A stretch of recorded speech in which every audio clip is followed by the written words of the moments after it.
I ranked the top 30 power forwards for the next NBA season, and this isn't based on right now, but it's more so based on what they're about to do in this upcoming season. Subscribe if you guys are new around here, and let's get into it. Starting things off at number 30 is going to be Detroit Pistons forward Simone Fontecchio. Look, I know we're starting the list off with somewhat of a no-name player, but real ball knowers know Fontecchio is actually really solid. I honestly would have him higher up on this list if it wasn't for the Pistons going out and signing Tobias Harris this offseason. At number 29 is Caleb Martin. Martin is expected to be the starting power forward for the Philadelphia 76ers this year. He's really nothing crazy. He's just solid both offensively and defensively. At number 28, we have Patrick Williams. Williams now entering his 5th season already. We are still waiting for him to take that big leap. He's made very slight improvements, but he's just been kind of in the same spot for a while now. Will this be the year that he kind of breaks out or takes a step forward? I don't fully believe in it. Maybe some small strides, but I don't believe in him to take this huge leap. So that's why I kind of got him lower on this list. And number 27 is Jeremy Sochan. I think compared to the other power forwards that we've mentioned, Jeremy's just more of a complete player. We talk about his scoring, his rebounding, and his playmaking. He kind of brings it all, but he's just not as proven as some of the guys that'll be higher up on this list. Number 26, PJ Washington. PJ Washington is one of the most proven players that we've brought up so far in this video because, of course, the Dallas Mavericks were just in last year's NBA Finals. He played some solid defense in the playoff run for the Mavericks, but offensively, he just was a little bit inefficient for my liking. So that's why he feels a little bit lower on this list than he probably should be. At number 25 is Rui Hachimura. I've been a huge Rui fan since his days at Gonzaga. I've always liked his size and length. I think defensively, he's going to be a big factor for this Lakers team. Offensively, he really hasn't taken too many strides forward. Like, he's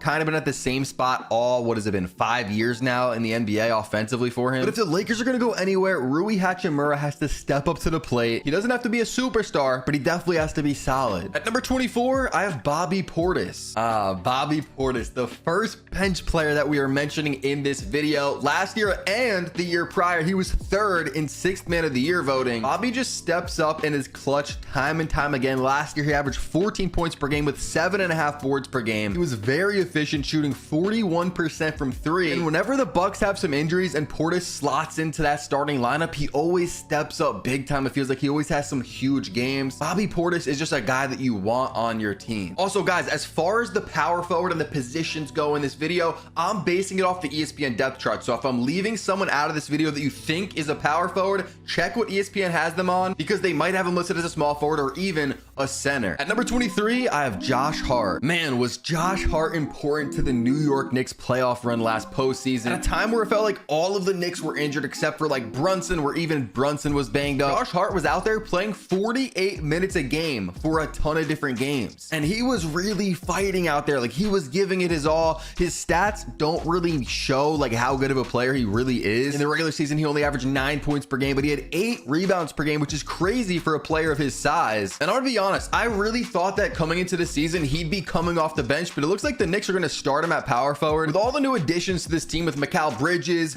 Karl Anthony Towns, OG Anunoby is back healthy, I thought Hart could possibly be off the bench, and especially when Mitchell Robinson does come back, maybe we'll see some Hart bench minutes, but he should be in for another pretty solid season. Number 22, I have Keegan Murray. I've been a huge Keegan Murray guy since his days at Iowa. I think he's really a way better player than he's kind of shown us, and I think it's because of the Sacramento Kings system. They got Fox, they got Sabonis, and now they brought in DeMar DeRozan, so Keegan Murray is very limited in his role offensively. He's not really overstepping or like given the opportunity to really show what he can do. I remember last year in Summer League, Keegan Murray went off. Like, he was kind of running the offense, he was running the show, and he was doing a lot more than he normally does for this Kings team. They kind of just put him in the corner, sometimes have him come up top for like a dribble handoff where he just pulls a 3 or something like that. But he's actually a really good player, and I think his playmaking is actually very underrated. At number 21, I have Jeremy Grant. For the last 4 seasons, Jeremy Grant has been averaging about 21 points per game, and while doing that, he's also been pretty efficient. I think he's gonna have another solid season similar to the ones that he's recently had. The Trailblazers probably not gonna have the best of seasons. They'll probably miss everything. They're gonna miss the play-in and the playoffs. At least that's what I'm predicting. Jeremy Grant should put up some decent numbers. At number 20, I have Naz Reid. Naz Reid is an absolute fan favorite, especially for the Minnesota Timberwolves. Last year, he was the 6th man of the year, barely beating out Malik Monk. And this is gonna be the last bench player mentioned in today's video. He is the best bench power forward, and honestly, he deserves to be starting. starting. After the T-Wolves went out and traded Cat, brought in Julius Randle, they actually just confirmed Julius Randle will be starting at power forward, which is really not a surprise. But Naz Reid is so great offensively, averaging 14 points per game last year, shooting 41% from three. He can get boards. He's gonna play a lot of defense. He's gonna get blocks, get steals. He can really do it all. At number 19 is Tobias Harris. Me personally, I think Tobias Harris is due for a pretty big season. If you guys haven't heard, he is now playing for the Detroit Pistons. He of course played with them like 6 years ago, but now he is the vet in a very young locker room. He's gonna be playing with, you know, Cade Cunningham, Jaden Ivey, Jalen Duren, Asar Thompson, Marcus Sasser, Ron Holland, a lot of very, very young guys. And we know Tobias Harris, he's like a nice 16 point per game guy. You know, he'll get like 6 boards, something like that. But I think he's due for an increase in his role in this season because he's on the Pistons. At number 18, Jabari Smith Jr. Now, maybe I have Jabari a little bit too high, but he has been one of my favorite players since his days at Auburn. He's been playing pretty good, 14 points per game last year with 8 boards per game. He's solid defensively. I know that he has more to show us, and I think that in this upcoming season, we are going to be getting that leap, that improvement out of Jabari Smith Jr., especially as the Rockets are trying to finally make that push into the play and potentially into the playoff. At number 17, Miles Bridges. I think we can all agree Miles Bridges has always just been pretty solid. He's a guy that plays a lot of minutes and he's usually pretty healthy. For example, last year he played 38 minutes per game, averaging 21 points per game with 7 boards, 3 assists. Maybe those numbers were a little bit inflated because LaMelo Ball missed a lot of time. Mark Williams missed some time. This was just a team that was kind of banged up, kind of all over the place, but to start this season, they're looking pretty healthy. Number 16, Aaron Gordon.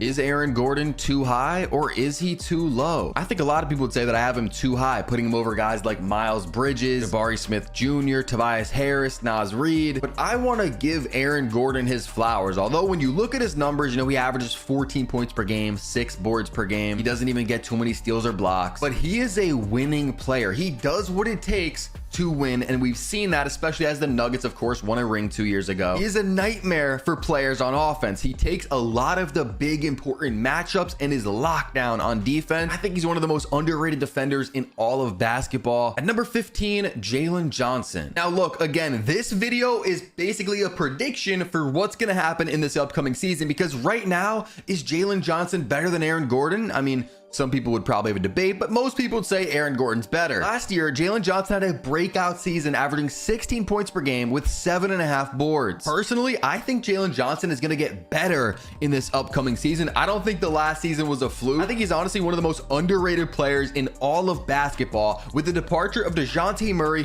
Saddiq Bey, and a few other little pieces on this offense, Jalen Johnson's role is going to be increased in this offense, playing alongside Trae Young, Bogdan Bogdanovic, Zachary Reese-Shea, and Clint Capella. At number 14, Julius Randle. Number 14 for Julius Randle. He's a little bit low for a guy that's been an all-star before. He's been all NBA. This feels a little bit low, but I feel like he's going to be a little bit worse on the Timberwolves. Maybe I'm wrong, but I also don't like just how inefficient he is, especially from 3. He's a guy that's big. Pause. He's a big player, and I think he just needs to spend more time in the paint. I feel like he's a little bit lazy at times, where he just kind of settles for shooting 3-pointers. He puts up numbers though, last few seasons averaging, you know, 24, 25 points per game with like 9 or 10 boards per game. But I just think that some of the guys that I'm going to name after him, I would just prefer to have them on my team instead of him. Number 13, Jonathan Kuminga. Now look, I know a lot of you guys are going to be taking me so unserious after saying Kuminga over Randle, but I'm serious about this. I am a Warriors fan, so maybe you're gonna say I'm biased. I watched pretty much every single Warriors game last year. Kuminga is ready to break out. The Warriors need him to break out if they want to be even halfway decent. He's gonna have to be the second scoring option in this offense alongside Steph Curry. Last year, his minutes were up and down. Like, to start the year, he wasn't getting too many minutes. By the end of the year, he was getting a decent amount of minutes. He was averaging 16 points per game with only 26 minutes per game. I really do expect the Warriors to give him, you know, low 30s in minutes every single game this year. I expect Kuminga to score in the low 20s, you know, 23 points per game, something like that this season. At number 12, Evan Mobley. Evan Mobley is about as solid as they come when we're talking about power forwards. When we talk about scoring efficiently on offense, or we're talking about playing defense, he's one of the best defenders in all of basketball. But my one thing is, where is the improvement? Because over his first 3 seasons, he's put up basically the same exact numbers. So where is the improvement? Maybe it's because he's playing alongside so many great players like Donovan Mitchell, Darius Garland, and Jared Allen. But is this going to be the year where his numbers finally take a leap?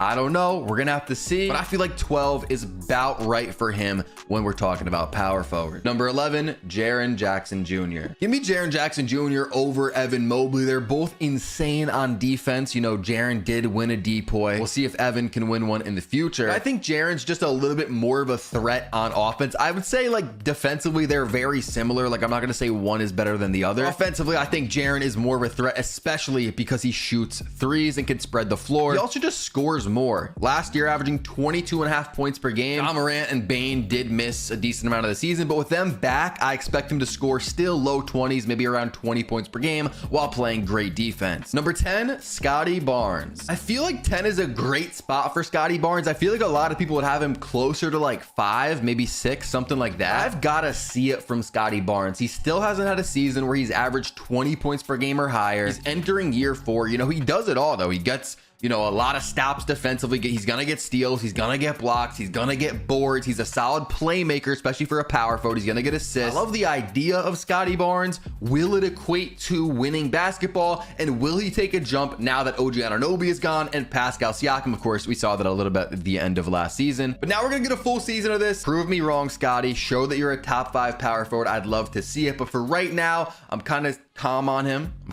kind of calm. We'll have to see if Scottie can go out and average, you know, 24, 25 points per game this season. Number 9, Lauri Markkanen. Look, I'm going to say it since no one else really will. Lauri Markkanen is one of the most underrated players in all of basketball. And it's probably because he plays for the Utah Jazz, so he doesn't get a lot of, you know, media shine or whatever you want to call it, a lot of attention, if you will. But the guy's a monster. Like the last few seasons, he averaged about 24 points per game while bringing in about 8 to 9 rebounds per game. And he does this on insane efficiency. Last year, he was 48% from the field, which isn't insane, but from the 3, 40% from 3, 90% from the free throw line. He's a guy that a lot of teams would like, especially when we're talking about, you know, the ability that he has to stretch the floor and just the spacing that he gives to a team. Number 8, Pascal Siakam. I'm a big Pascal Siakam fan, and even one of my hottest takes is surrounding Pascal. That's that I think that at times, or maybe even all times, he's the best player on the Pacers. I know that's crazy to say with Halliburton on the team, but if you watch the Pacers last season, there was a lot of times where they needed a bucket, and who was their go-to guy? It wasn't, you know, Halliburton, go get us a bucket.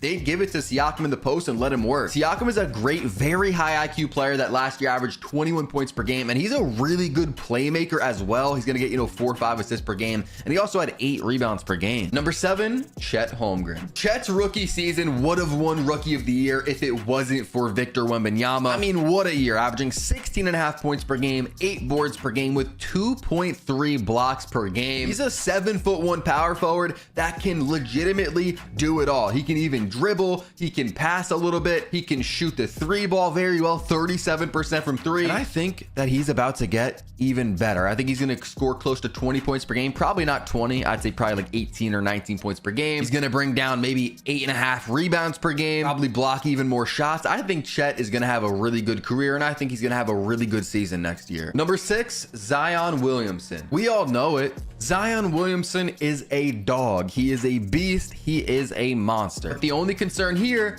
is health. Last year, he was absolutely destroying the Lakers in the play-in tournament. He had 40 on them before he had to exit the game. He was probably going to go for 50, but can he stay healthy? That's the big question. How are the Pelicans going to manage him? Last year, they only gave him 31.5 minutes per game. He did play 70 regular season games, which is a career high for Zion. Will he play 70 games again in this upcoming season? If I had to guess, if I had to try and predict it, I would probably say no. But when he is out there, he's an absolute beast. At number 5, Paolo Banchero. Look, I am all in on Paolo Banchero and this Orlando Magic team. This is about as high as I could put him because pretty much all the players above him are like superstar caliber players. I don't think Paolo's quite that yet, but this next season is going to be huge for him. Last year, he averaged almost 23 points per game with 7 boards per game and 5.5 assists per game. I think this year, Paolo could average, you know, 24, 25, maybe 26 points a game. I probably wouldn't go that high. He is a great rebounder. He's a great passer, and I just love how he runs his offense. The Magic went out and got KCP, which is just great for the spacing of this team. I think Paolo Banchero is going to be a superstar one day. Will it be